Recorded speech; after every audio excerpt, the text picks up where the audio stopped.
volver a cumplir con sus exigencias, y eso después pues se viene abajo porque no responde a la realidad. Entonces es necesario la teoría. Hay un programa, está en la página de la escuela, Carlos. Me dicen que ya está. Hoy voy a exponer 2 parágrafos que se los voy a dar ahora para que estén en la página nuestra, que es el parágrafo 30 y el parágrafo 31, ya le voy a decir de qué. El parágrafo 30 y el parágrafo 31 de un tomo 3 de teoría política que estamos elaborando, y que no es una doctrina que deba aceptarse como tal, sino que es un material para leer y ser discutido. Es mucho más amplio que el librito Las 20 tesis, que ya la he explicado más de una vez. Hay cursos enteros ya pues en YouTube, de tal manera que las 20 tesis está explicada una por una, y uno puede sentarse y escuchar la tesis 9, leerla y escucharla, y se explica, porque no es lo mismo leer que escuchar, pero también no es lo mismo escuchar que leer, porque uno escucha y se le pasa rápido. En cambio, si uno un sábado a la tarde o un domingo en un momento libre que hay que tomárselo, lee un texto, es mejor que solamente escucharlo. Entonces también me voy a referir hoy especialmente, pero es mucho más corto y ya de hace años, el tema de la tesis 11 de las 20 tesis de política. La tesis 11. Y ahí en pocas páginas, 8 páginas, 7 páginas, está sintetizado el tema. Aquí son 30, 35, 40, y bueno, no es para todo lector, es para los que quieran leer duro, pero en fin, tendremos que después comenzar a publicar nuevos textos para que estos temas puedan ser escritos en un lenguaje para las bases militantes, popular, y la gente pueda empezar a pensar temas. Esto para decir que el curso son solo 16 clases, los viernes a la tarde, si no me coincide con el Comité Ejecutivo Nacional, porque si coincide vamos a tener que cambiarlo de día de semana, porque no puedo estar en los 2 lugares al mismo tiempo, pero bueno, haremos lo posible. Dije la vez pasada que ya hemos explicado en el semestre pasado, el año lo dividí en 2 partes. Entonces, en la segunda parte del año 19 expliqué todo un programa, y está en la página lo que expliqué, y eso está publicado y se puede leer. Ahora entro a la segunda parte de una visión de la política, 16 clases. Y desde agosto a la tercera parte. Pero ya expliqué la clase pasada, pero vuelvo a repetir. Se trata de 3 momentos o 3 instancias, una teoría de la política general, que hay que saber dónde estoy situado, porque no es lo mismo estar situado en un sistema que funciona, aunque mal, pero que funciona, y por lo tanto las instituciones tienen un cierto legalidad y la gente realiza de alguna manera su vida, a un sistema que se transforma en un sistema dominador, corrupto, como es el nuestro. El nuestro se llegó a una tal nivel de corrupción que ustedes ven que no termina uno de meter el dedo y encontrar, pues,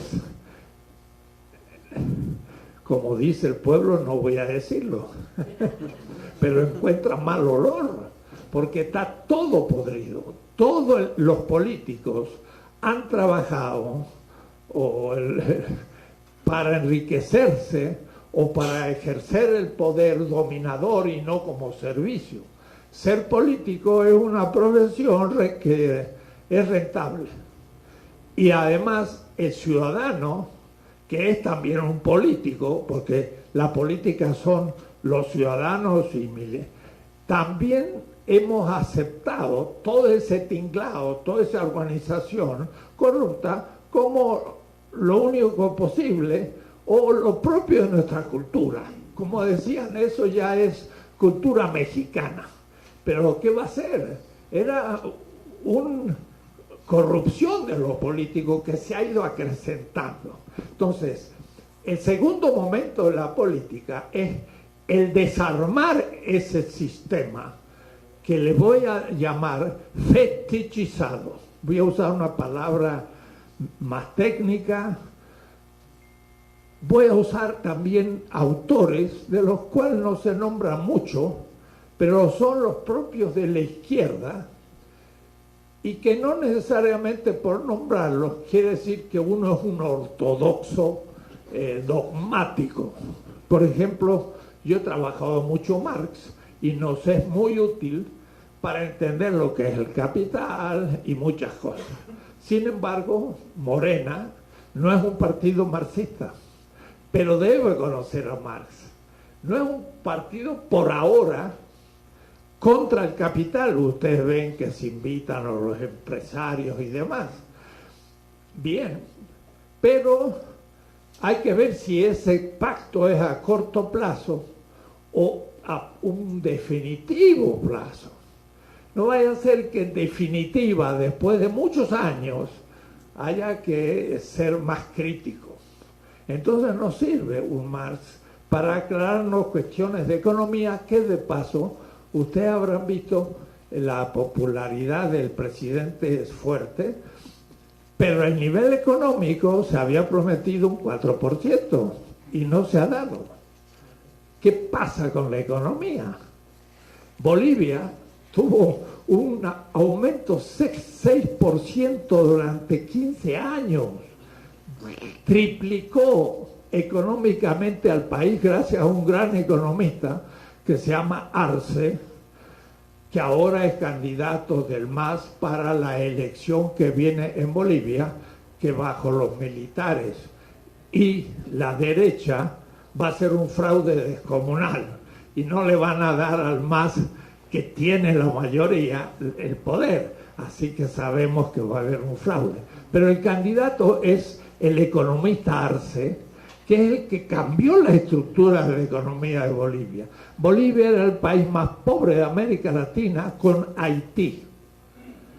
Y durante los últimos 10 años fue el país que más creció en América Latina. Aumentó 10 veces los recursos del Estado, 10 veces. Es un éxito fenomenal. Pero tenía un economista muy importante que cambió la estructura de la economía. Por ahora, las estructuras de la economía no se han tocado en México.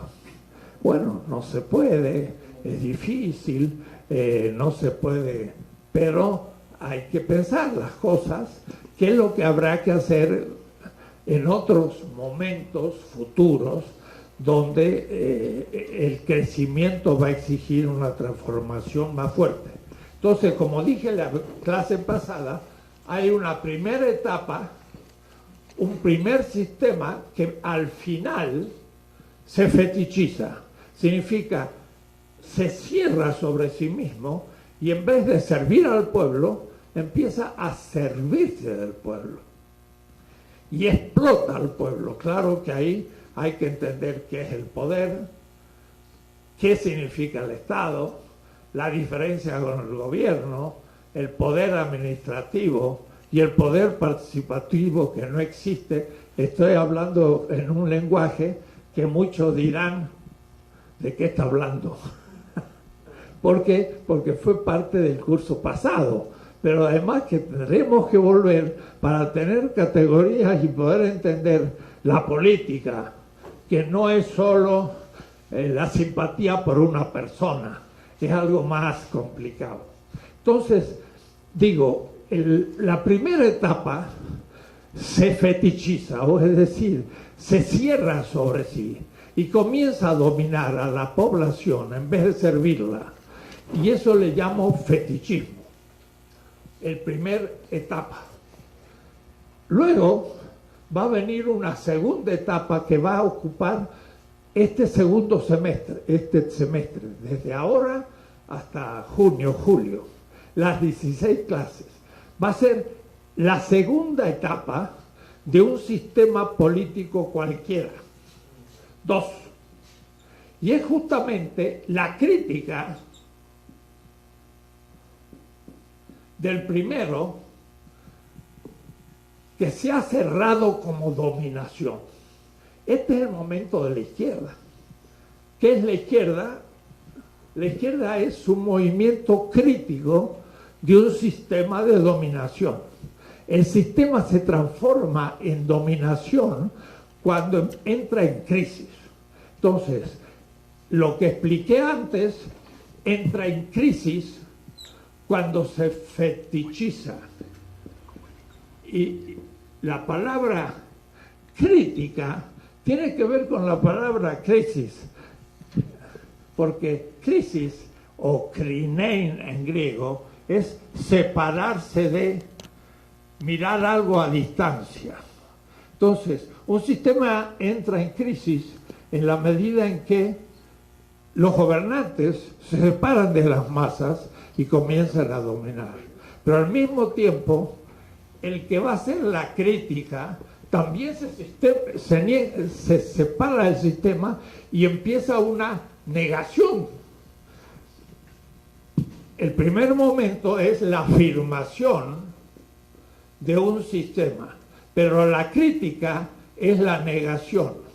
Entonces, este semestre, estos meses, ustedes van a ver sobre todo la descripción de la crítica, por última, destructiva de un sistema de dominación. No es lo que estamos ahora viviendo. Estamos viviendo ahora el tercer momento, pero la crítica se tiene que seguir realizando porque lo anterior no ha sido superado. Que si con una mano hay que criticar el pasado y con otra hay que construir un nuevo sistema. Y eso sería la cuarta transformación, uno nuevo. Y eso es positivo. Y eso es creativo.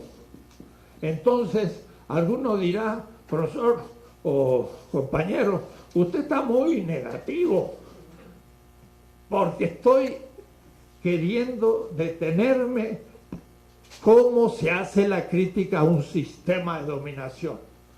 Y la izquierda muchas veces ha pasado un siglo criticando el sistema, porque nunca llegó al poder en México. Bueno, llegó un poquito, con Lázaro Cárdenas, un cierto nacionalismo que movió muchas articulaciones, pero rápidamente se hizo un partido que ustedes ya saben la historia y terminó por negar todo lo que había hecho Cárdenas, o es decir, él nacionalizó el petróleo y el sistema terminó por privatizarlo, o es decir, lo contrario. Entonces, vamos ahora a detenernos todo este semestre en ese momento negativo, para entender cómo se critica un sistema. Yo diría, para dar un ejemplo nuestro, sería como un momento hidalguense.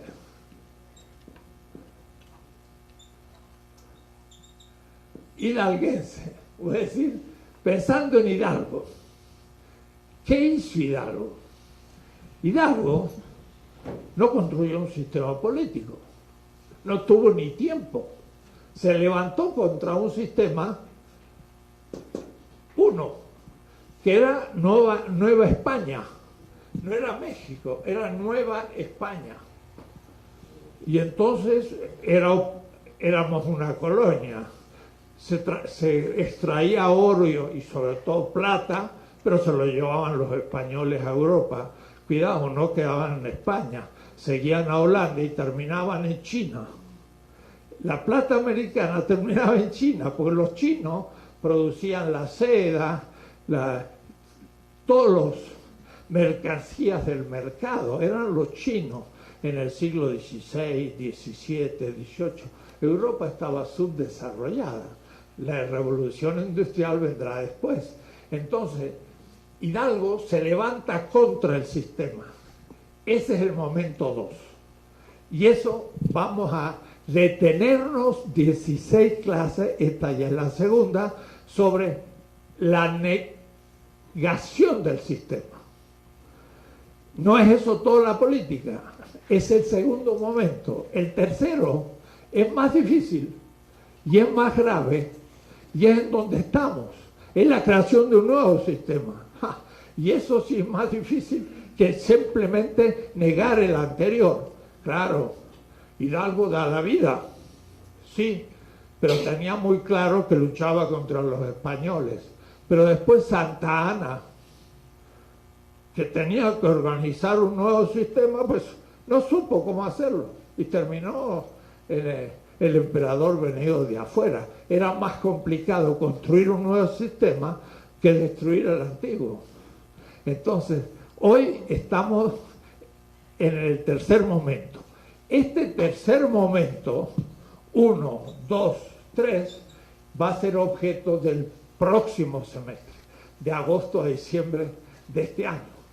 O es decir, no me critiquen por ser puramente crítico, porque quiero mostrar los distintos momentos. Claro, los grandes militantes de Morena representan gente, la izquierda mexicana, que empezó en el siglo XIX con los anarquistas. Ya hace 120 años en Puebla, gente de izquierda. Muchos de ellos después fueron Partido Comunista y se jugaron por el sindicalismo y perdieron el trabajo y fueron perseguidos y fueron a la cárcel y nunca lograron estar en el poder. Ellos son el antecedente. Ese es el momento negativo, era eso. Pero ahora de pronto, gracias a la inteligencia política de un líder o de un liderazgo, al que no solo hay que aplaudir, sino también en cierto momento habrá que sugerir otras posibilidades y hasta errores. Lula, vuelvo a repetir lo que decía en la clase pasada, que salió de presidente en Brasil con el 85% de la aprobación popular. Piensen ustedes, nunca en la historia se ha dado un presidente que tenga el 85% de la aprobación del pueblo cuando termina el mandato. Sin embargo, después es continuado por una presidenta que fue perdiendo contacto con el pueblo y al fin usted ve el desastre que se ha logrado por un golpe ya no militar sino judicial que eliminó a Lula y hizo posible a Bolsonaro, que es un monstruo político. Cuidado, no puede pasar. La política, todo es posible. Entonces, ¿qué hay que hacer? Prever. Porque Frei Beto, un gran ideólogo de Brasil, dijo: cometimos un error, no hicimos autocrítica en el proceso. En el proceso hay que decir: yo creo que esta medida no es buena, y corregir. No hay infalibilidad en política. Nadie puede no cometer error en la política. ¿Por qué? Porque es tan infinitamente compleja que mire lo que voy a decir. Es inevitable cometer errores. Claro, si yo digo 2 más 2 es 4, eso es cierto y nadie me lo puede refutar. Entonces, a veces los matemáticos creen que la razón científica matemática es la gran razón humana, y en cambio los políticos están cometiendo siempre errores. Eso, la razón política es muy irracional, ¿no, compañero? La matemática es una abstracción cuántica y puede ser cierta, pero es abstracta, es muy simple, no es real. La saco de la realidad, porque decir 2 está claro, pero decir 2 patos ya es muy complicado, porque cuando digo 2, 1 es igual a 1, pero cuando digo 2 patos, un pato no es igual al otro, porque es infinitamente complejo. Entonces, cuidado, la razón más humana es la política, pero no puede ser cierta. Comete errores inevitables. Mire lo que estoy diciendo. Entonces, ¿qué hace el político? Debe saber humildemente que va a cometer errores. ¿Y qué hace con los errores? Los va a corregir. Y hay que saber cómo corregir los errores. Y la única manera es por el consenso de la comunidad que le dice en autocrítica lo que hay que corregir. Entonces, cuidado, el Partido del Trabajo, primero, en Brasil y también el kirchnerismo, no organizó y explicitó una ideología del partido. Y por lo tanto no pudo formar a sus militantes para que resistieran el momento de la ofensiva, de los contrarios. Primer error. Yo hablaba con García Linera, vicepresidente de Bolivia, que estuvo aquí en México. Me dice: Enrique, tú tienes razón. Nosotros no llegamos a formar ideológicamente a los miembros del MAS, que es el partido boliviano. Se contó con que ya eran buenos. No, porque el bueno también comete errores, hay que formarlos. Primero, hay que tener una ideología, pero segundo, hay que hacer la autocrítica. Y no hay que enojarse cuando alguien critica honestamente, no para destruir, sino para corregir un error y seguir adelante mejor. Pero eso lo tiene que hacer el partido. Por eso que un general sin ejército no gana una batalla. ¿Qué les parece? ¿No es razón? Un general sube a su caballo, va contra el enemigo, pero es uno. Y si no tiene un ejército, el ejército es Morena. Y tiene que estar formado. Y tiene que también hacer la autocrítica. Lo que nos ha pasado en Morena en un año y medio tiene que hacernos pensar.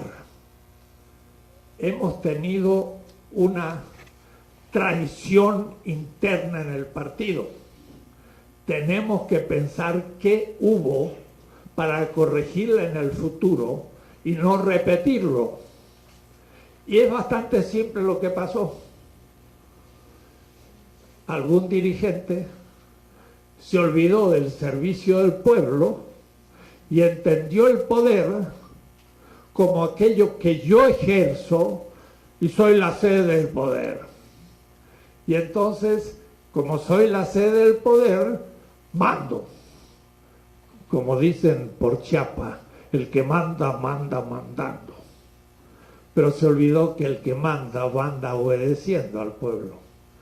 Y entonces, por un proyecto personal, alguna política o algún político quiso levantarse como en la cumbre y se olvidó que su misión era servir al pueblo y no estar pensando en un proyecto personal, y lo cual liquidó al partido durante un año y medio. No hay que aceptar en el partido proyectos personales, tiene que haber proyectos comunitarios, y los que sean más comunitarios, esos hay que elegir desde su generosidad y no desde su inteligencia maquiavélica para ejercer la dominación. Y ya los vemos aparecer en la gente morena, senadores, diputados, gobernadores, presidentes municipales, que ya tomaron a la política como instrumento personal y no de servicio. Eso es lo que hay que formar, y eso es la ética. Bien, entremos al tema. Fetichización del sistema. En realidad, la política, se dice en la política liberal y en muchas ideologías políticas, ciertamente en México, que hay individuos que son los ciudadanos, y el sujeto de la política es el ciudadano. Y el ciudadano, uno por cabeza, pone un voto. Y la democracia sería una expresión de la voluntad de cada ciudadano que vota. Pero entonces estamos concibiendo al ser humano como un ser individual. Y eso tiene detrás toda una filosofía política y una teoría, y es la que más o menos se impone en la escuela de ciencias políticas y de la gente. Miren la posición, y lo nombro para recordarlo, porque tenemos que también saber de los grandes autores políticos que justifican la dominación. Hay un tal inglés llamado Locke, y él, en un libro del Tratado del Gobierno, aplica la siguiente argumento: somos individuos, y los individuos se relacionan unos con otros, cada uno se relaciona con los otros. Pero él está pensando en lo que había dicho otro autor. Miren, queremos ahora en el proyecto del Instituto de Formación de Morena publicar algo así como 100 tomitos de los clásicos de la política, chiquitos, 100 páginas, con letra muy chica, para que entre mucho adentro. Claro, los viejos no lo vamos a ver porque están muy difíciles, pero más bien está escrito para jóvenes que todavía tienen buena vista, y entonces por 10 pesos yo puedo comprar un tomito de un tratado chino de la estrategia. De los chinos, no crean que los chinos han hecho lo que hacen, no solamente el virus que nos lo han hecho, sino que se les produjo por falta de limpieza en algún lugar y se mezclaron los animales, en fin. Pero leer los clásicos de la política, que un joven puede en un kiosco comprar un libro por 10 pesos y cuando va en el metro lee un texto de Maquiavelo o de Locke o de Hobbes. Entonces tenemos que empezar a conocer algunos nombres de algunos teóricos. En realidad, antes de Locke hubo uno que se llamaba Hobbes, que era inglés. Y entonces él dice lo siguiente: somos individuos. Cada individuo lucha contra el otro. Por naturaleza, uno lucha contra el otro y llega hasta matarlo. para evitar la muerte, es necesario hacer un pacto. Yo no te mato, tú no te matas y hacemos un pacto. Y este pacto son las instituciones políticas que permiten que no haya, miren el ejemplo, entre los leones. Entre los leones hay instituciones, claro que hay. Es un macho dominante que domina un grupo de hembras y que estas tienen cachorritos, y el macho lo que hace no es luchar contra las hembras, sino contra otros machos, para que no le toquen su grupo. Entonces los leones tan fuertes luchan contra otros leones, pero nunca contra las hembras. Es una institución, pero como no son racionales, no pueden hacer un pacto entre 100 leones y tener 500 hembras y hacer un pueblito de leones. No pueden. El ser humano, en cambio, sí puede decir, mira, en vez de yo matarte a ti, hagamos un pacto y hagamos una comunidad más amplia, y tan amplia que pueden ser 130 millones de mexicanos sobre el territorio gracias a pactos. Pero el pacto se hace para que un individuo no mate al otro, y así entonces se logra la paz, pero desde un pacto, una institución que surge después de haber pensado que el ser humano es un individuo egoísta que lucha contra otro. Si así fuera, la especie humana habría desaparecido hace millones de años, porque la especie humana no puede estar basada en una lucha de uno contra otro. Todas las especies están en el fraternidad, luchando contra otros. Dice Hobbes, el ser humano es un lobo ante otro ser humano. Homo homini lupus. Yo digo, se equivocó. Cuando ustedes han visto en el channel, Animal Channel, que un lobo coma a otro lobo? Han visto qué cariñosos son con las crías. El lobo las lame, los conserva, son afectuosos, es un mamífero. Nunca un animal mata a alguien de la especie, y los seres humanos menos. Eso es un error de Hobbes, pero eso es la sociedad moderna, donde dice que los seres humanos son individuos. ¿Quién les dijo a ustedes que somos individuos? Antes que individuos, somos comunidad. Y yo siempre pongo el ejemplo, ya los que han estado aquí saben, tenemos un ombligo. Quiere decir que al menos somos hijos de nuestra madre. O es decir, somos miembros de una familia, es decir, de una comunidad, no somos solos. Entonces, mire, eso es fetichizar el individuo. ¿Qué significa eso? Marx dice, se fetichiza algo, tú estás tomando mis ejemplos, se fetichiza algo, mire, no es fácil, ¿eh? Cuando una relación niega uno de los términos de la relación. Por ejemplo, si hay los padres, madre y mujer, y los hijos, es una relación. La relación tiene 4 momentos. Miren, es la relación de los padres con los hijos.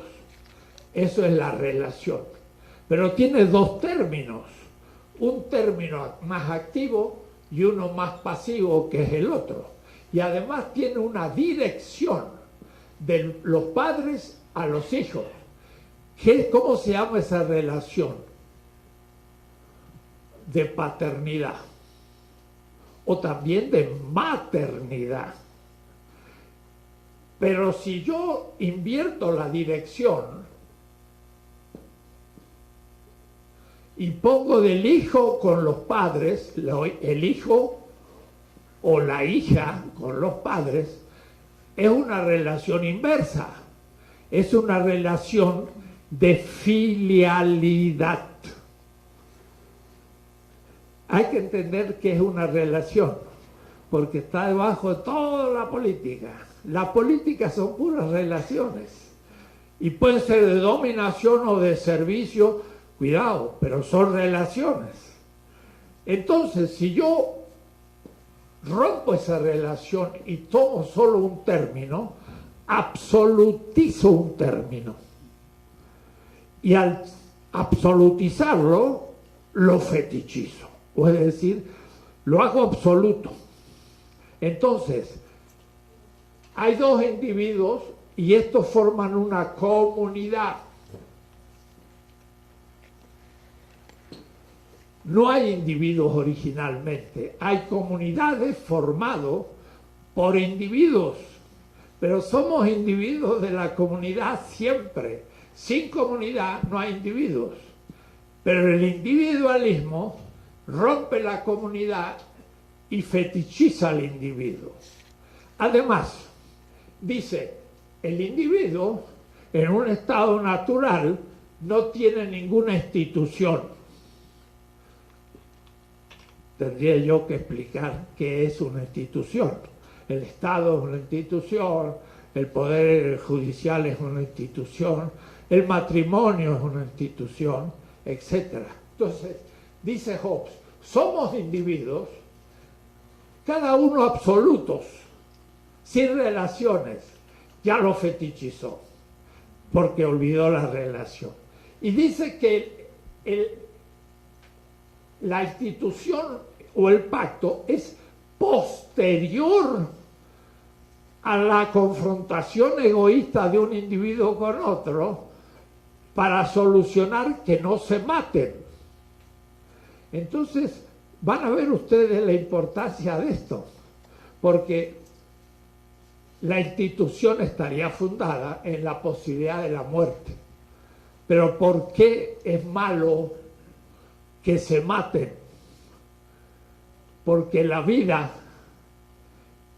es el fundamento de la comunidad y es lo que funda de que no hay que matarse. Voy a hablar después de eso, porque no se imaginan hasta qué punto la vida es el fundamento de la política.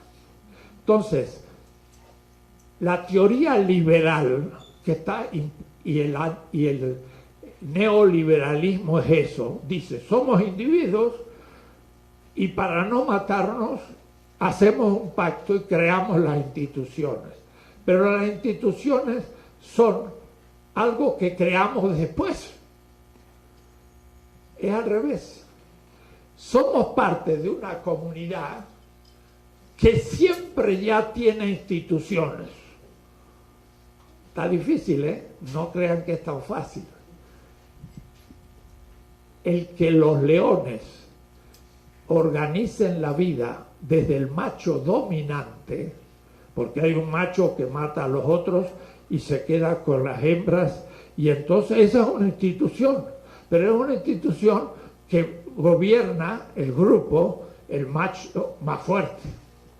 Es una institución aún entre los animales, pero los seres humanos tienen unas instituciones de solidaridad para poder ir creciendo. Las instituciones no son fruto de individuos que podrían matarse sin instituciones, sino que las instituciones son ya originarias en la comunidad. Y entonces la política toda cobra otro sentido. Ya no pensamos que el ciudadano es el agente de la política, sino que la gente o el actor de la política es la comunidad. Y van a ver entonces el tema de hoy. Esa comunidad se llama pueblo y es una categoría complicada teóricamente. O es decir, no hay individuos, sino que hay individuos en una comunidad y esa comunidad se llama pueblo. Mi pretensión es elaborar una ideología de Morena cuyo actor principal sea el pueblo y no el individuo abstracto del liberalismo. En realidad esto del individuo lo sacó de la sociedad capitalista, porque en el capitalismo y en el mercado un individuo tiene mercancías y lucha contra otro y es la competencia, y el que ofrece la mercancía con menos valor, más barata, destruye al que tiene la mercancía más cara y entonces triunfa. Pero la competencia está basada en el amor a sí de cada miembro productor del mercado. Es un egoísmo hecho doctrina. Y entonces dense en cuenta, toman la sociedad capitalista y de ahí hacen una ideología política. Hay que destruirla. Hay que pensar la política desde el comienzo de otra manera. Dice el artículo 39 de la Constitución. No me interesa porque esté en la Constitución. Me interesa porque es verdadero y justo. Dice, el pueblo es la sede del poder. Hacha. No soy yo, individuo gobernante, la sede del poder. Yo soy la autoridad. No. La sede del poder es el pueblo. Y el gobernante y Morena, como partido, y todos los representantes propuestos por Morena son servidores del pueblo. Si alguno se arroga el derecho de utilizar la política para un proyecto individual, está contra Moreno. Esto hay que explicitarlo, hay que explicarlo, porque nadie lo ha dicho. Pero es la praxis del presidente, pero ahora hay que hacerlo teoría. Entonces, la praxis, la acción que cumple alguien, puede o no tener una teoría. Porque alguien puede ser justo, pero le preguntan, ¿qué es la justicia? No sé, imítenme a mí. Y bueno, tengo que imitarlo, pero es más difícil. Es mejor poder imitarlo, pero sabiendo lo que es la justicia. Entonces, ahora tenemos que nosotros saber esto. No es el ciudadano liberal el punto de partida de la política, sino que es una comunidad que se llama pueblo. Pero lo que pasa es que el que habla del pueblo hoy le llaman populista. Y populista es un insulto. ¡Ah, es un populista! O es decir, hace justicia, permítanme por como hablan ellos, con el pobrerío y no al pueblo. Desprecian la palabra pueblo y exaltan el ciudadano liberal moderno. Al decir moderno digo algo muy complicado que habrá que explicar. ¿Quién es entonces el agente principal de la crítica al sistema cuando el sistema se corrompe? Esa es la pregunta. Tengan cuidado. ¿Quién es el actor? El marxismo hablaba en Inglaterra en el siglo XIX, Marx, que había una clase y era la clase obrera. Y era normal, porque el capital tiene muy pocos propietarios, el capitalista tiene la propiedad de todo, y luego gente que entra a la empresa y recibe un salario, y era la clase obrera. Y en Inglaterra la clase obrera fue muy fuerte, porque Inglaterra en la segunda parte del siglo XIX se transformó en el país capitalista más importante de la tierra, tenía un imperio, y la clase obrera era los que permitían la existencia del capital por su trabajo. Si ellos hacían una huelga, la empresa temblaba y el sistema entero se venía abajo. Entonces Marx habla de que hay una lucha de clases. Cuidado, el que comienza la lucha de clases no es el obrero, es el empresario, porque el empresario paga un salario. Pero justamente Marx muestra cómo el salario del obrero tiene dos partes. Esto ya es economía, pero es importante, porque decir que el obrero era el sujeto o el actor de la política era porque los obreros eran el grupo más activo en la política inglesa del siglo XIX, pero ya no lo son hoy. Entonces ahí viene que hay que formular las cosas de otra manera, sin negar eso. El obrero recibe una parte de su trabajo. Marx llama, miren, el tiempo socialmente necesario para reproducir el valor del salario es un cierto tiempo. Se llama el tiempo necesario para reproducir el valor del salario. Trabajo 4 horas y produzco algo, cuando se venda, el patrón me puede pagar el salario. Pero después del tiempo necesario para reproducir el valor de su salario, el obrero sigue trabajando. Y ese tiempo es un plus tiempo de plus trabajo que no se paga, pero produce valor. Y eso le llamó Marx plusvalor. O es decir, una parte no pagada del trabajo. Se la robó. Y eso es la ganancia, porque el señor empresario tiene ganancia. ¿Y dónde la saca? De la parte no pagada del obrero. Entonces el obrero era el actor político que podía parar el sistema. Pero ¿qué ha pasado? Que la cosa se ha complicado. Porque primero, no hay solo países centrales, o es decir, países desarrollados.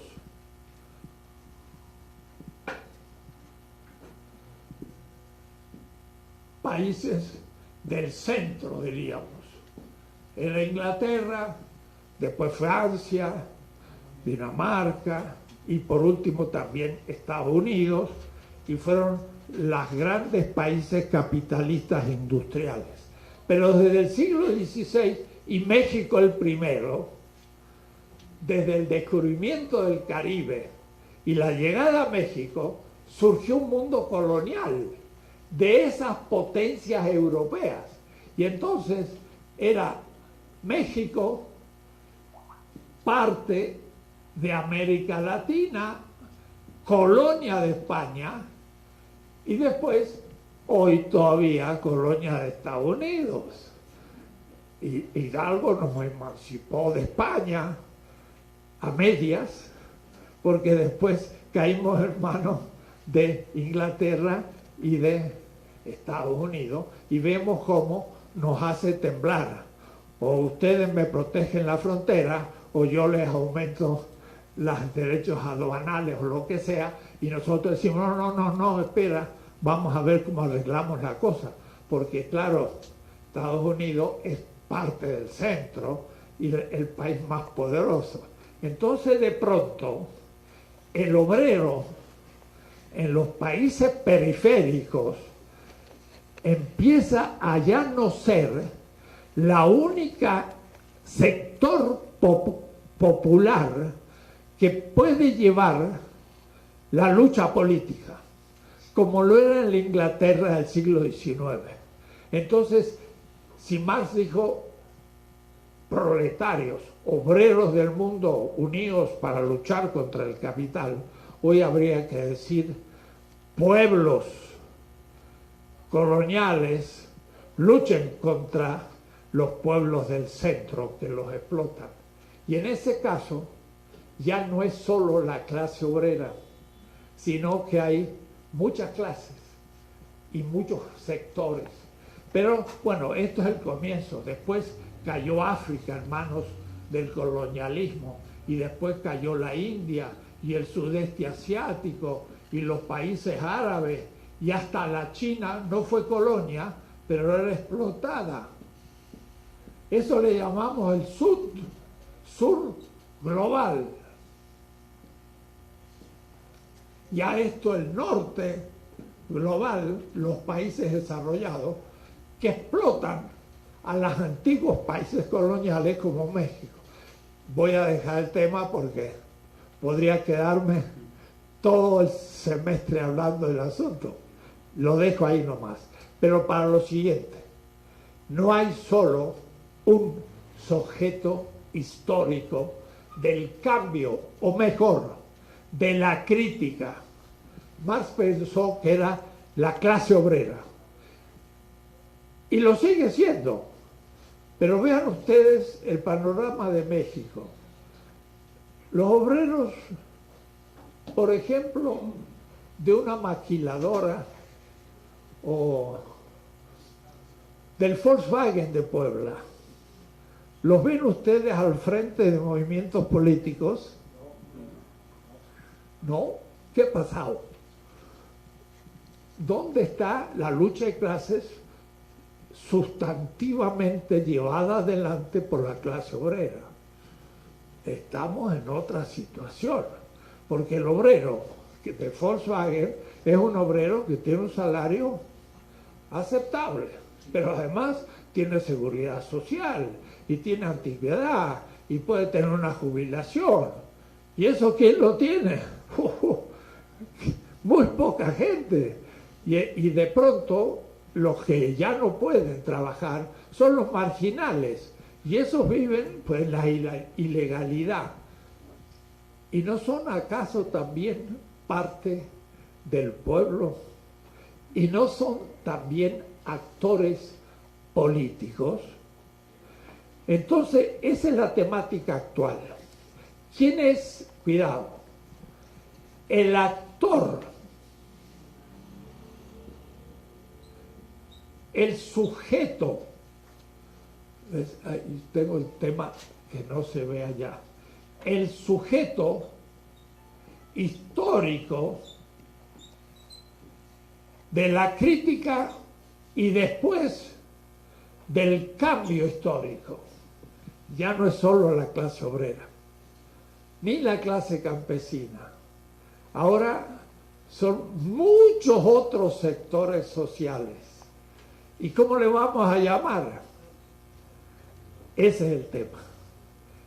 Y eso es parte de una nueva ideología política. Eso no es marxista, ni izquierda tradicional, por supuesto no es neoliberal ni conservador, pero no es populista. Eso es lo que tenemos que pensar que es Morena, porque el pensamiento teórico de la política, el que no es revolucionario es reformista. Y el reformista es socialdemócrata. Bueno, tendría yo que explicar todo eso en terminología europea. Pero el socialdemócrata es alguien que dice, tenemos que gobernar, pero no podemos ser revolucionarios porque no nos da la situación, y entonces aceptan el capitalismo como inevitable, y entonces es reformista, decía Rosa Luxemburgo. Entonces Morena es un partido reformista, que no es revolucionario, es socialdemócrata. Pero el socialdemócrata es una categoría que vale para Europa, pero no para América Latina. Aquí la situación es completamente distinta, porque la historia colonial determina de otra manera las clases sociales y los sujetos políticos. Por eso, yo siempre tengo el texto de un gran líder latinoamericano que se llama, es conocido, pero no muy leído, se llama Fidel Castro. Pero miren, Fidel Castro no habla de clase obrera nunca, habla del pueblo cubano. Extraño. En el gran discurso de La Habana, cuando surgieron en el año 57, 59, en la primera página de esa declaración, usa 10 veces pueblo cubano y nunca clase obrera cubana.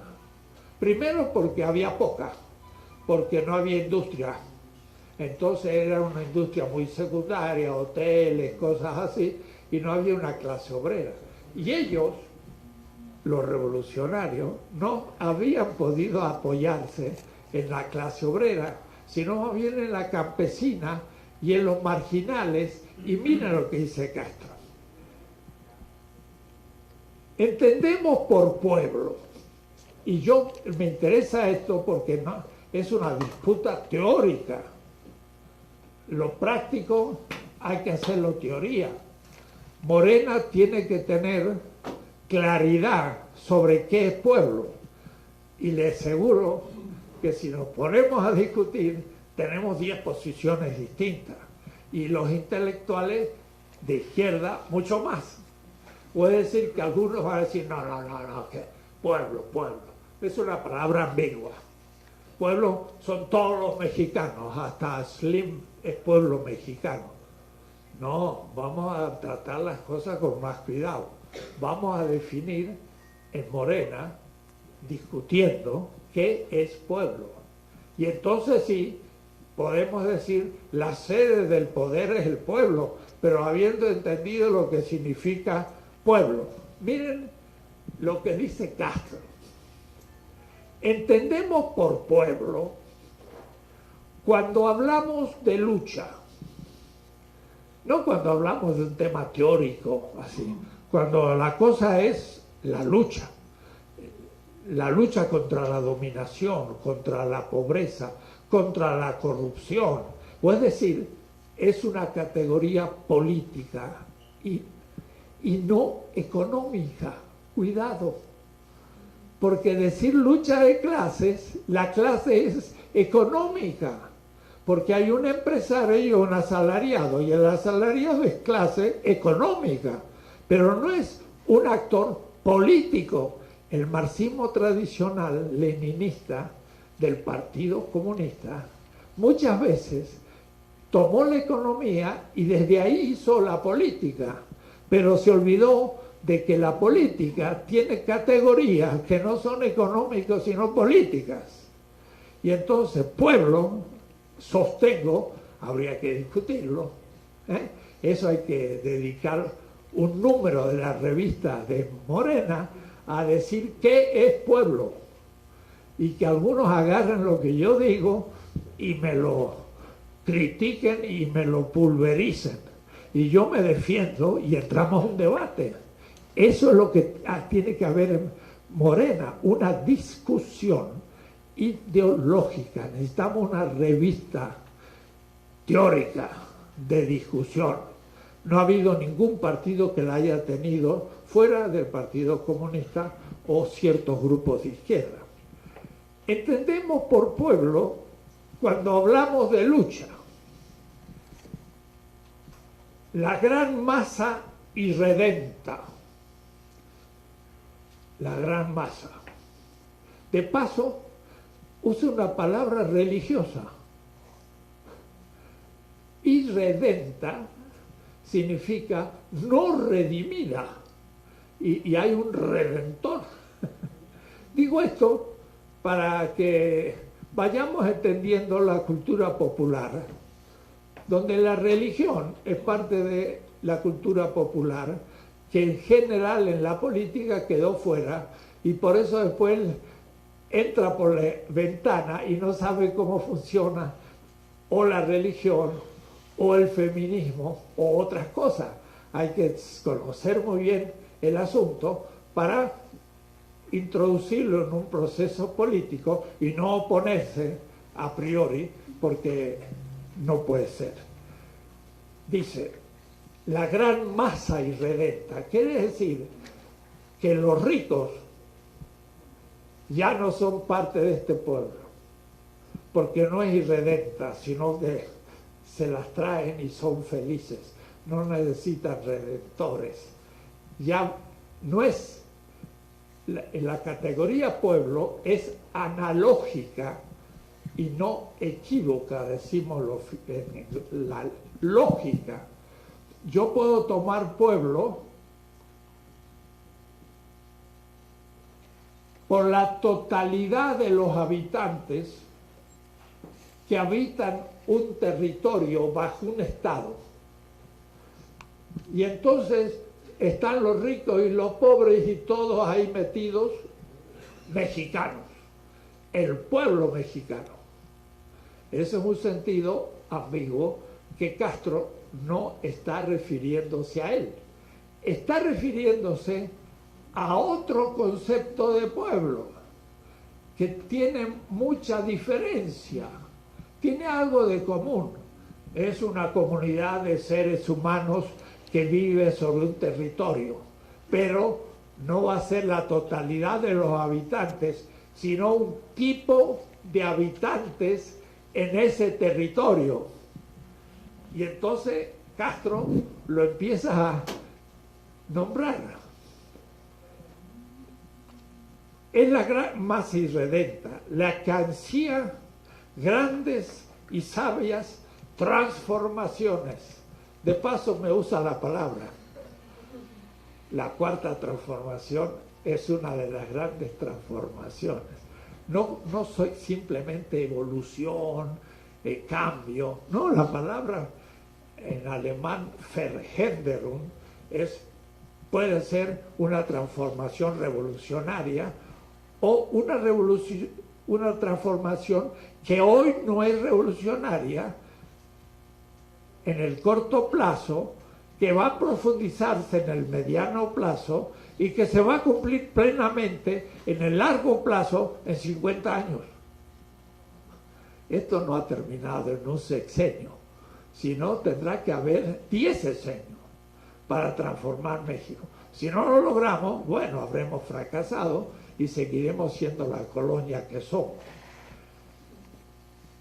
Y sabias transformaciones de todos los órdenes, y está dispuesto a lograrlo, cuando crea, miren, este texto es fenomenal, es perfecto.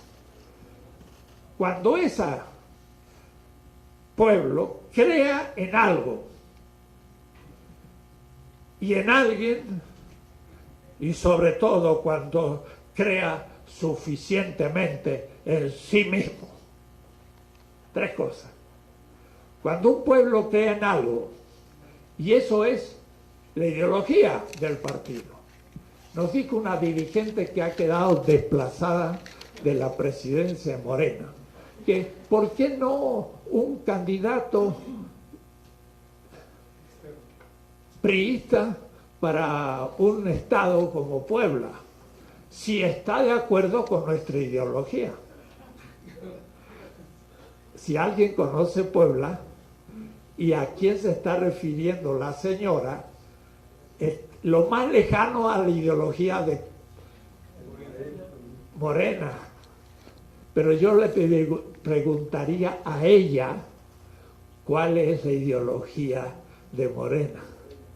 Y no me lo puede responder porque la estamos elaborando. Y ella no tiene ninguna idea de lo que es la ideología implícita en las acciones del presidente, pero no explícita, que es nuestra labor. Esa es la teoría y la responsabilidad de la formación de cuadros, hacer explícito una teoría. Entonces dice, cuando crean algo, tenemos que explicitar esa teoría para formar a la gente, para que crea en algo. Un México cuya sede del poder sea el pueblo y que pueda liberarse por fin de Estados Unidos y de otras cosas. Pero eso no se puede decir. ¿Por qué? Pues si lo dice demasiado nos va a pasar lo de los sandinistas, porque nos invaden y nos liquidan. Entonces la política es actuar según lo posible, pero no renunciar, cuidado, a mediano y largo plazo, profundizar lo que estamos haciendo. Esa es la diferencia entre el reformista y el transformador, que puede llegar a ser revolucionario y hoy no, porque la factibilidad, las posibilidades no son dadas. Si nos hacemos un Fidel Castro en México, nos aplastan en la semana siguiente. Entonces eso es iluso, y hay gente que es de extrema izquierda y dice, son reformistas estos, y son populistas y están en contra de la revolución. No, compañeros, yo no estoy en contra de una revolución. Ahora no es posible, déjala para el futuro, pero cuidado, no lo olvides y estúdiala, porque llegará una generación que tendrá que hacerla. La política no se agota en 5 años, dura un siglo. Moriremos los actuales antes de ver a México, quizás, en otra situación. Claro que por ahí se nos da lo inesperado. Mire, si un Sanders, claro que no hay que ser optimista, como yo no era optimista de lo que estamos viviendo en Morena, pero se dio. Y ahora estoy no optimista, sino realista, usando las posibilidades que nos han dado. Sería muy optimista e ingenuo pensar que Sanders va a ser presidente de Estados Unidos. Pero si fuera, cambian las cosas totalmente. Ahora sí el presidente podría hablar a alguien como él en Estados Unidos. Claro, no soñemos. Así que sigamos con la clase. Pero no dejamos de tener una esperanza lejana. Bien, hay que creer en algo, la doctrina, pero es notable este Fidel Castro. Hay que creer en alguien. De eso voy a hablar la próxima.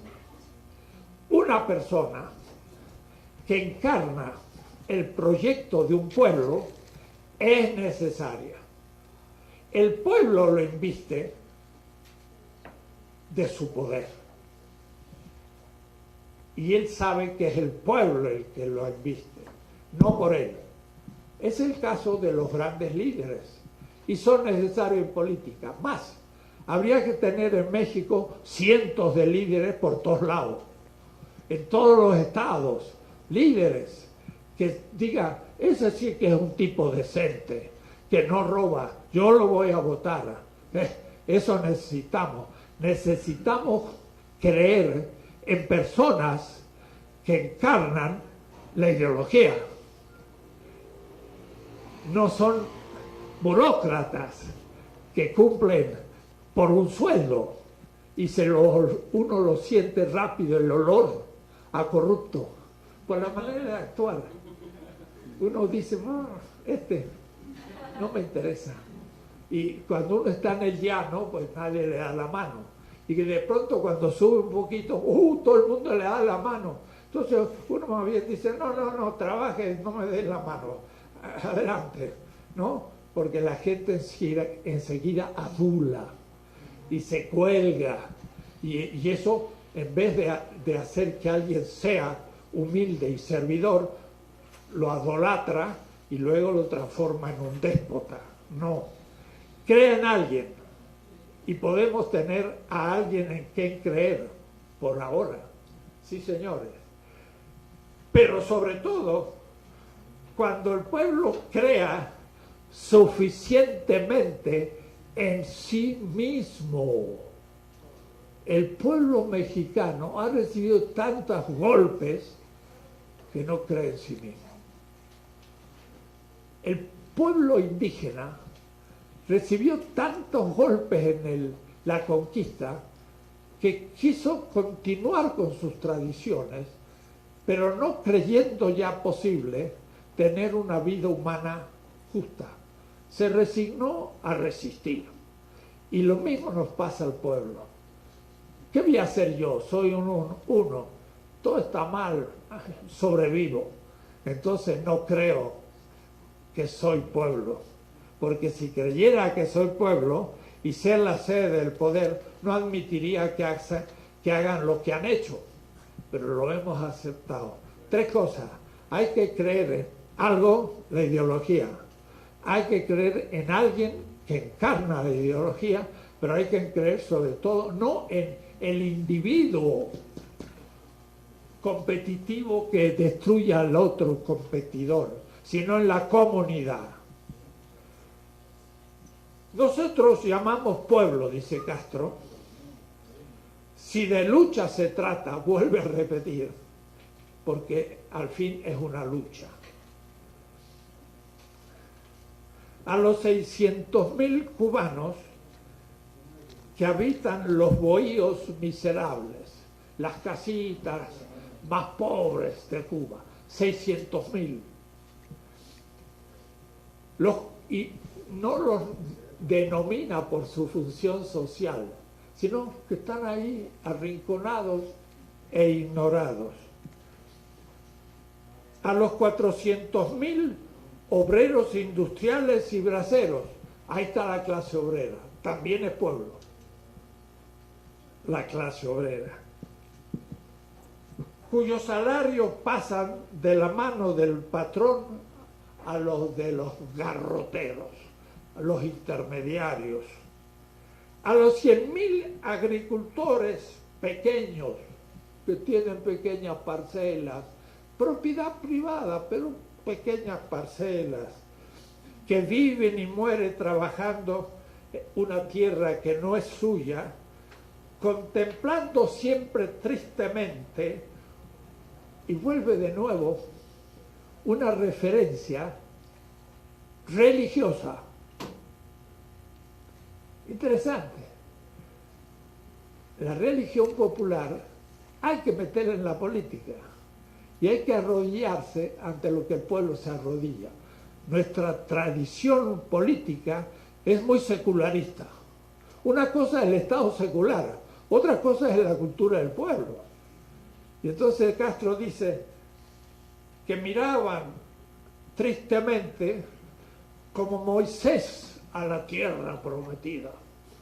O es decir, piensa una utopía de esclavos como liberación. Y no tiene miedo de usar la Biblia. Fidel Castro era un marxista-leninista, pero cubano, nuestro. A los 30.000 maestros y profesores. De pronto también los maestros de la CNC, los maestros estos de tantos días pasados viviendo en México en carpas y con los que he estado en Oaxaca y tienen proyectos muy bonitos de reforma educativa que no se les hace todavía mucho caso, sino más bien a los tradicionales sindicalistas del régimen pasado. Autocrítica. Porque cuando uno habla con ellos se da cuenta que esos son los maestros en serio y no los del sindicato. Y sin embargo, podemos estar en cierta estructura del gobierno más de acuerdo con el antiguo sindicato que contra los rebeldes, lo cual, bueno, debemos discutirlo. Los 20.000 pequeños comerciantes abrumados por la deuda, hasta los pequeños comerciantes son pueblo. y no son clase obrera y tienen propiedad privada, pero son pobre gente. A los 10.000 profesionales jóvenes, deseosos de luchar y llenos de esperanza, médicos, abogados, ingenieros, que querrían trabajar por el país, pues están desocupados de taxistas o haciendo cosas inútiles. Son pueblo, no son clase obrera.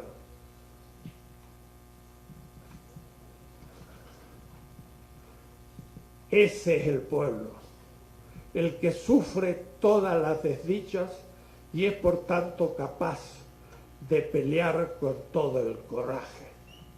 Esa es la definición de Fidel Castro. O es decir, es una visión pluricultural y plurisocial, no de una clase, sino de lo que Gramsci, un marxista italiano, ¿por qué no lo vamos a usar? Podemos usar cualquier autor. Gramsci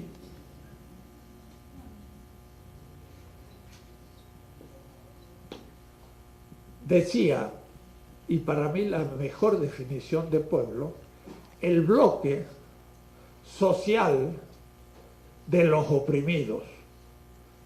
Los que tengan apuntes, apunten eso. Los que se vienen a escuchar se van a olvidar todo lo que estoy diciendo, pero por suerte está grabado, así que lo pueden ver de nuevo. Bloque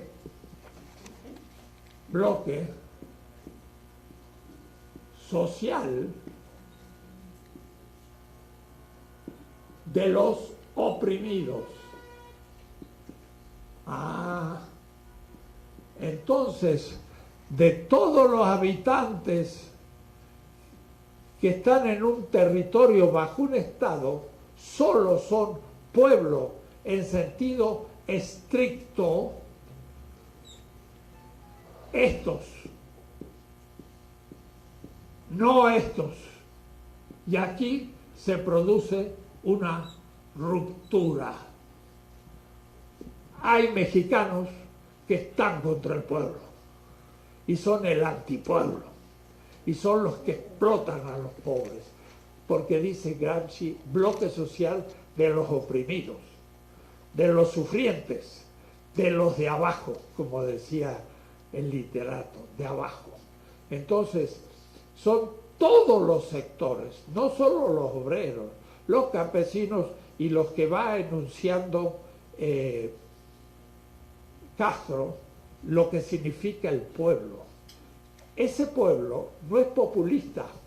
Ayudar y basarse en ese pueblo no es una dádiva, es realmente apoyarse en el actor principal de la historia y la única sede del poder.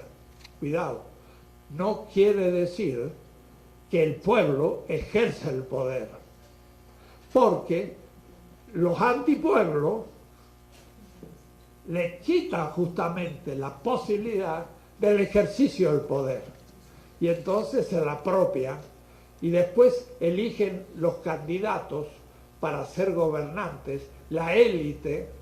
Miren en Estados Unidos, millonarios, y hay en Bloomberg, hay un candidato que tiene 60.000 millones de dólares y va a gastar 1 o 2 mil millones de dólares para su campaña, para hacer la campaña contra Trump, que es otro millonario. Y entonces ese es el argumento de Sanders, que está con la juventud, los obreros, y es un viejito judío, pero es un hombre extraordinario, porque dice, el 1% domina al 99%. Y ahora están eligiendo los candidatos para ser presidente. Entonces la élite, gracias a la propaganda y las maquinaciones, piensen, eligen los candidatos. Y luego el pueblo cree que los elige. No, los confirma. ¡Ah, qué democracia representativa! Ellos eligen a los candidatos y después yo voto por uno y yo lo elegí. ¿Qué vas a elegir? Lo confirmaste. Eres un, bueno, ingenuo llevado por la nariz. Somos nosotros. Porque los candidatos que presentaban los partidos PRI, PAN y demás son una élite, además corrupta. Y íbamos a votar, y aunque no hubiera fraude, el fraude se había hecho ya por el solo hecho de elegir la minoría. Entonces, Morena tiene que elegir sus candidatos y lo tiene que elegir los militantes de Morena. Ya se acabaron, creo, las tranzas y alianzas para ganar por fin la presidencia. Pero ahora tenemos que empezar a mostrar quién es Morena o no. Por eso el partido es esencial. Y era esencial que saliera de ese mare magnum que nos había sumido la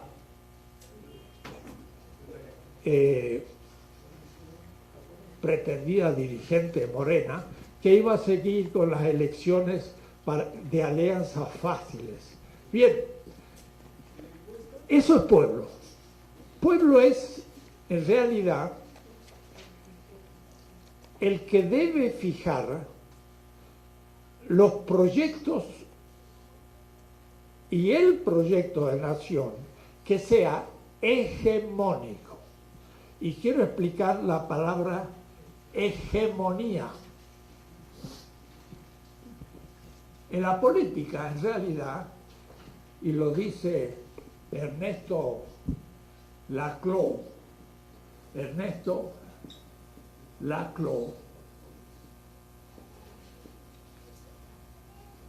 la AU se pronuncia O. Es un teórico político latinoamericano que fue profesor en Inglaterra y ya murió hace poco, el año pasado.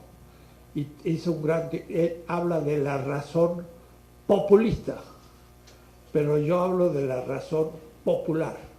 Entonces hago un debate con Laclau. Laclau muestra lo siguiente, y lo quiero referir a que Morena es un partido, movimiento, y algunos todavía partido, movimiento. Eso de movimiento, algunos no lo entienden y habrá que irlo pensando. Los movimientos sociales se constituyen en el seno del pueblo, siendo los líderes de distintos reclamos de ese pueblo. O es decir, puede haber, miren ahora, un movimiento feminista. Yo en 1973, hace algunos años, escribí un libro que se llama Liberación de la Mujer y Erótica Latinoamericana. He trabajado el tema de la liberación de la mujer 50 años, cuando no había casi nadie que hablara del tema, pero va a ser otro tema en otro curso. Cómo Morena debe tomar la cabeza del movimiento feminista y no tener miedo.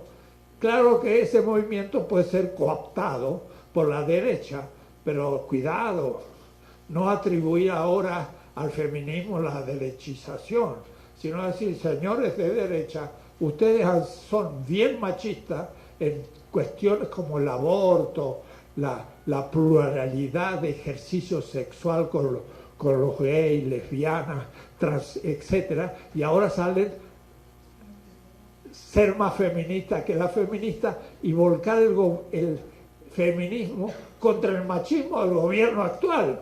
Eso es un uso maquiavélico, diríamos en política, perverso del feminismo. Es un uso del feminismo y no un acto feminista. Bueno, pero el feminismo es un movimiento social y el movimiento obrero es otro movimiento social, aunque también, y el campesino es otro, y también los ecologistas son otro, Y así hay muchos movimientos sociales. ¿Qué es un movimiento social? Un grupo de participantes del pueblo que toman conciencia de una, permítanme una palabra rara, de una negatividad. O es decir, la mujer toma conciencia del maltrato de la mujer, la violencia y todo. Es una negación. El obrero toma conciencia de que no se le paga lo justo y es explotado. El campesino que no puede vivir porque no se le ayuda.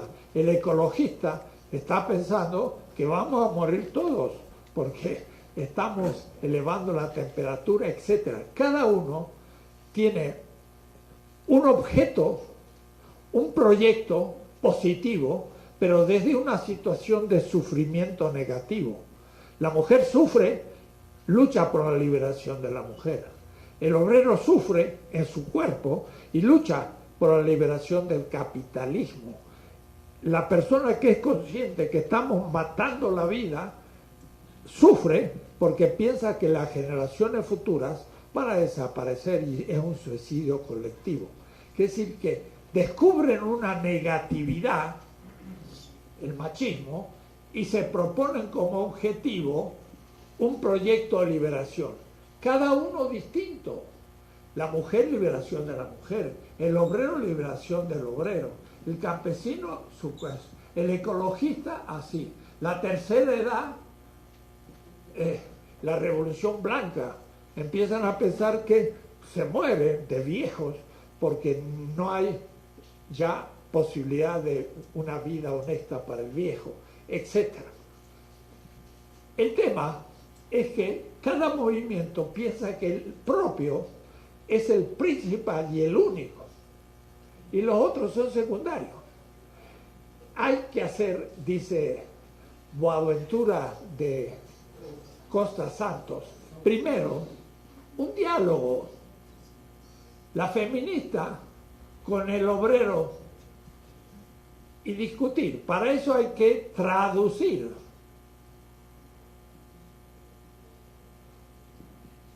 Tú luchas por la afirmación de la corporalidad femenina contra el machismo.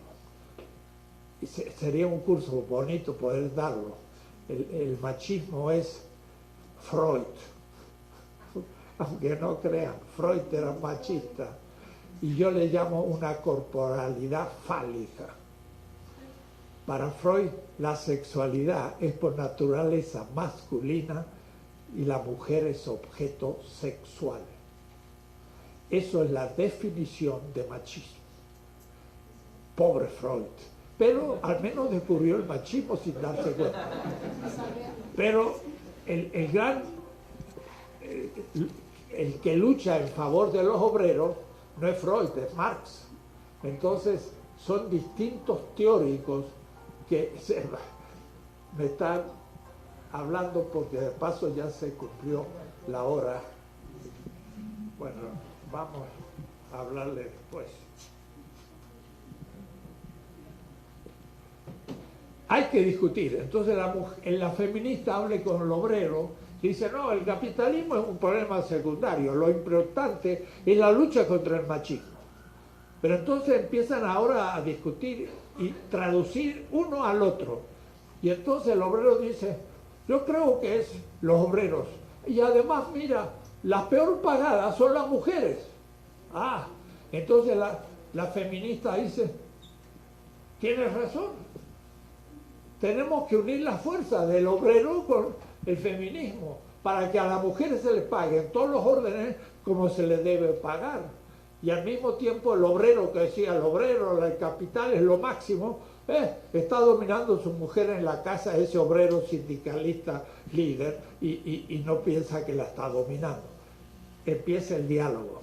Y viene el ecologista, le dice, sí, ustedes están hablando por la liberación de la mujer y contra el capitalismo. Lo que pasa es que se van a morir los dos, porque la tierra va a terminar, vamos a eliminar la tierra. Sí, ¿qué va a ser el futuro de mujeres libres muertas? Entonces tiene que ser un feminismo ecológico con sentido social, y así surge. Entonces, lo hegemónico es lo que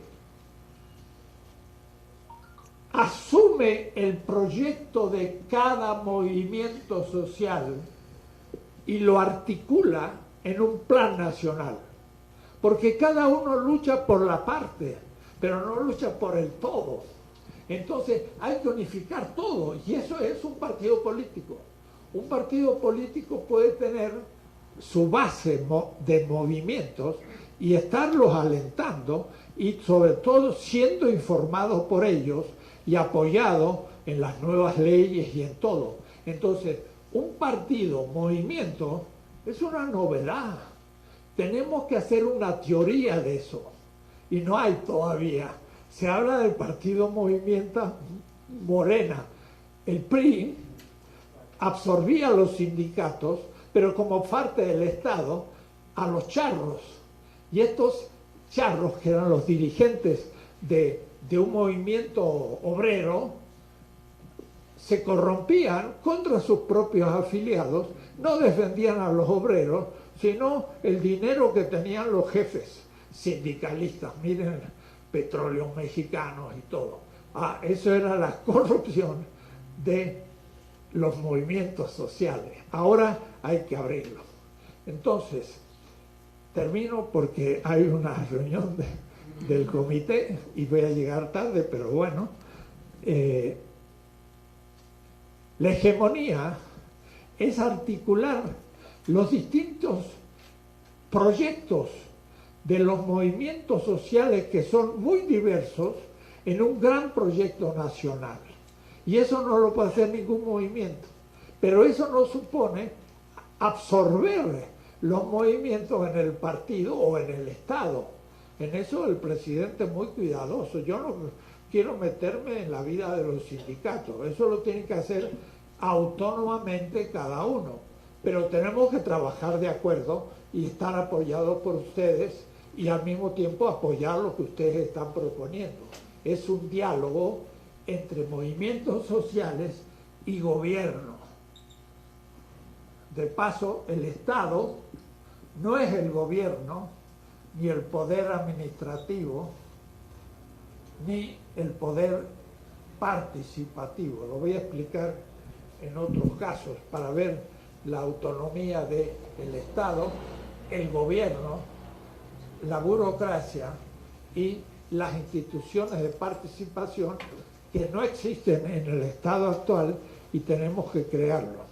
Bueno, por hoy lean las 7 páginas de aquí, tesis 11, pero también vamos a poner la próxima semana unas 40 páginas de la fetichización por una parte y la concepto de pueblo, que solamente he indicado aspectos, pero remitirlos a la lectura. Muy bien, por hoy terminamos.